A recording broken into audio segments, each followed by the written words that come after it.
नमस्कार दोस्तों, स्वागत है आप सभी का YFM सिक्योरिटी में। दोस्तों आज मैं बात करने वाला हूं बहुत ही इंपॉर्टेंट टॉपिक जिसका काफ़ी कमेंट आता है, आप लोगों को इसके बारे में कंप्लीट इन्फॉर्मेशन नहीं है। ऑप्टिकल फाइबर के बारे में, आखिर ऑप्टिकल फाइबर क्या है, ऑप्टिकल फाइबर कैसे काम करता है, आपके सिक्योरिटी इंडस्ट्रीज में ऑप्टिकल फाइबर कितना महत्वपूर्ण है, एडवांटेज क्या है ऑप्टिकल फाइबर के, डिसएडवांटेज क्या है ऑप्टिकल फाइबर के, सभी चीज़ों के बारे में आज मैं डिटेल से आप सभी को बताने वाला हूँ। तो चैनल को सब्सक्राइब जरूर कर दीजिएगा, वीडियो को लाइक जरूर कर दीजिए। शुरू करते हैं इस वीडियो को। तो सबसे पहले मैं बता दूं कि ऑप्टिकल फाइबर जो है ये हायर बैंडविड्थ के साथ साथ फास्टर कनेक्शन प्रोवाइड करती है, यानी कि लॉन्ग डिस्टेंस के लिए काफ़ी बेहतरीन है। डिस्टेंस की मैं बात करूं तो 37 माइल्स तक यानी कि 60 किलोमीटर तक ये आसानी से ट्रांसफर कर सकती है डेटा को फिलहाल, और ये चीज़ें और अपग्रेड होती जा रही है। फाइबर ऑप्टिकल मेन जो है तरीका जो है काम करने का, जो ट्रांसफर करता है वीडियो सिग्नल, इलेक्ट्रिकल सिग्नल, ये तीन तरीके से जो है इसका जो तीनों कंपोनेंट्स मिलकर ये सारा सिस्टम काम करता है। पहला है ऑप्टिकल ट्रांसमीटर, दूसरा है फाइबर ऑप्टिकल केबल और तीसरा है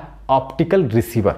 यहाँ पर ऑप्टिकल ट्रांसमीटर क्या करता है कि जो इलेक्ट्रिक सिग्नल है, जैसे कैमरा हो गया या कोई भी इलेक्ट्रिक सिग्नल को वो अपने अंदर लेते हैं और उस सिग्नल को जिसे आप ट्रांसफर कर रहे हो उसे ऑप्टिकल सिग्नल में कन्वर्ट कर देती है। अब जब ऑप्टिकल सिग्नल में वो कन्वर्ट हो गए तो ऑप्टिक फाइबर, जो फाइबर ऑप्टिकल केबल जो है उसका काम क्या होता है, उस ऑप्टिकल सिग्नल को ट्रांसफर करना, जो 1000 मीटर या 2000 मीटर वो ट्रांसफर किया, और वहां पर एक रिसीवर होता है। वो रिसीवर क्या करता है, उस ऑप्टिकल जो सिग्नल है उसे रिसीव करके इलेक्ट्रिकल सिग्नल में ट्रांसफर करके DVR NVR या फिर जो भी रिसीवर है वहां तक वो ट्रांसफर करती है। तो इस तरीके से ये सारा काम करता है। अगर टाइप्स में बात करूं तो कई तरह के टाइप है फाइबर ऑप्टिकल केबल के, OS1, OS2, OM1, OM2, OM3, OM4, OM5 तक। लेकिन ये प्रकार हैं बेसिकली दो टाइप के ऑप्टिकल फाइबर जो हैं वो ज़्यादा प्रचलित हैं, जिसके बारे में आप सभी को बताने वाला हूं, और आप सभी को यह भी बताऊंगा कि आपके लिए कौन सा बेहतर ये आप चूज कैसे करें। बेसिकली दो तरह के ऑप्टिकल फाइबर काफी फेमस है और ये प्रचलन में है, आपका सिंगल मोड ऑप्टिकल फाइबर और multi mode optical fibre. Single mode optical fibre की मैं बात करूं तो सिंगल मोड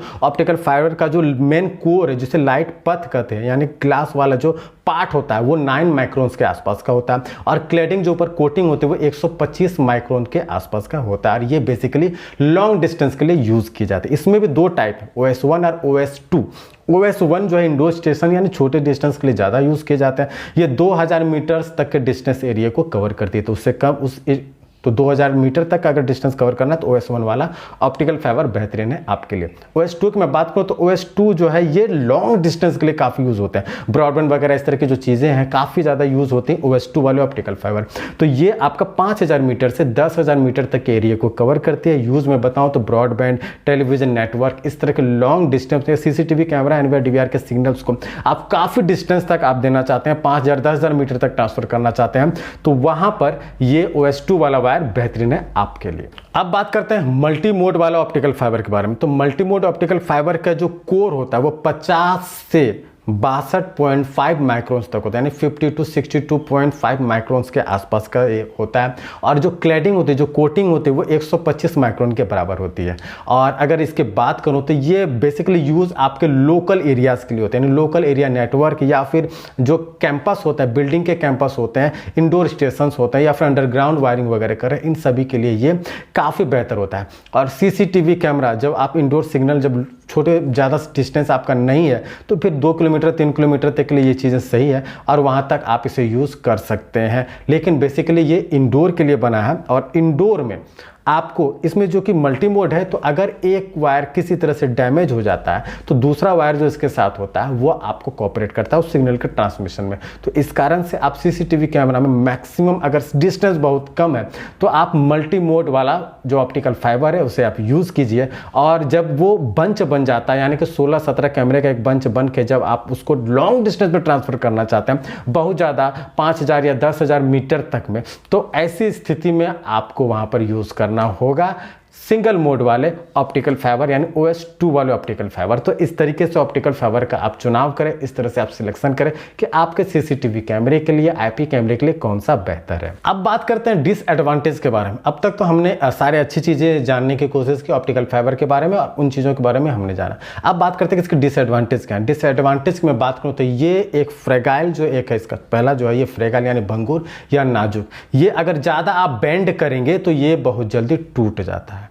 तो ये टूट जाता है, टूटने के बाद आपको पता है कि ये कोई CCTV का वायर नहीं कि इसे आसानी से आप ज्वाइन कर दें, तो वहाँ पर आपको दिक्कत होती है इस वायर। इसके साथ साथ इंस्टॉलेशन प्रोसेस जो है इसका वो भी काफ़ी टफ है, आसान नहीं किसी के लिए इंस्टॉल करना। इसके लिए टूल किट अलग होते हैं और इसके तरीके से इसे यूज़ करना पड़ता है। अगर आप फुल्ली प्रोफेशनल नहीं है इस लाइन में तो फिर आपके लिए बिल्कुल ही बहुत मुश्किल है, काफ़ी ट्रेनिंग की ज़रूरत पड़ती है और ये बैंड भी बिल्कुल आसानी से नहीं होता है। इसलिए इंस्टॉलेशन करना एक आम लोगों के लिए, यानी कि जिनको टेक्निकल इन्फॉर्मेशन उतनी नहीं है, यह काफ़ी मुश्किल होता है ऑप्टिकल फाइबर के द्वारा।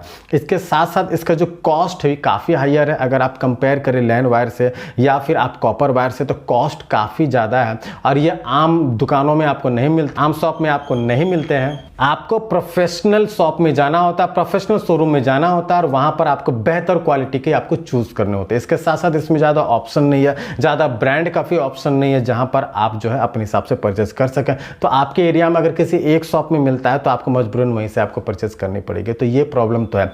इसके साथ साथ इसमें जो इक्विपमेंट्स वगैरह लगते हैं वो भी काफ़ी कॉस्टली है। जैसे मैंने ट्रांसमीटर रिसीवर की बात करी, इसके साथ तो और भी चीज़ें काफ़ी ज़्यादा हैं। तो जब कहीं पर बेंड होती है, टूटती है, तो वहाँ ज्वाइंट करने के लिए फिर वहाँ पर जो है डिवाइस की ज़रूरत होती है। इसके साथ साथ आप एनालॉग टू ऑप्टिकल जो आपका ट्रांसमीटर है, फिर वो रिसीवर है या फिर आपका IP टू ऑप्टिकल ट्रांसमीटर वाला जो डिवाइस वगैरह है, ये सारी चीज़ें जो है ये इस तरह के जो भी डिवाइसेस हैं काफ़ी कॉस्टली आते हैं और इसका आपको यूज़ करना पड़ेगा अगर आप ऑप्टिकल फाइबर का यूज़ करते हैं। तो इस कारण से ये थोड़ा सा प्रैक्टिकल में नहीं है, आम लोगों के यूज़ में नहीं है, लेकिन ये काफ़ी बेहतरीन चीज़ है और ये लॉन्ग डिस्टेंस के लिए काफ़ी बेहतर है आज के समय में। इसके आने से बहुत चीज़ें बिल्कुल आसान हो गई है, जैसे कि कभी टेंडर वगैरह में, काफ़ी सिटी सर्विलेंस वगैरह में लॉन्ग डिस्टेंस कवर करना होता है तो ऑप्टिकल फाइबर एक बहुत ही बढ़िया उपाय है और इससे जो है वायर की कॉस्ट बच जाती है। अगर लॉन्ग डिस्टेंस में आपको ट्रांसफ़र करना तो उस मामले में ये कॉस्टली के साथ साथ कम खर्च भी आपको पड़ता है, क्योंकि अगर लॉन्ग डिस्टेंस में आप अगर कॉपर वायर से आप ट्रांसफ़र करेंगे तो सोच लीजिए आपको किस तरह की परेशानियों का सामना करना पड़ेगा। तो इसलिए यह बेहतर है आपका लॉन्ग डिस्टेंस के लिए, बट इंडोर स्टेशंस के लिए उतना यूज़फुल नहीं है, वहाँ पर कॉपर वायर ही ज़्यादा बेहतर है। उम्मीद करता हूँ ये वीडियो आपको काफ़ी पसंद आया होगा और काफ़ी लाभ आपको पहुँचाएगा, आपके इन्फॉर्मेशन को थोड़ी और बढ़ाई होगी हमारे इस वीडियो ने। चैनल को सब्सक्राइब जरूर कर दीजिएगा, वीडियो को लाइक जरूर कर दीजिएगा। धन्यवाद।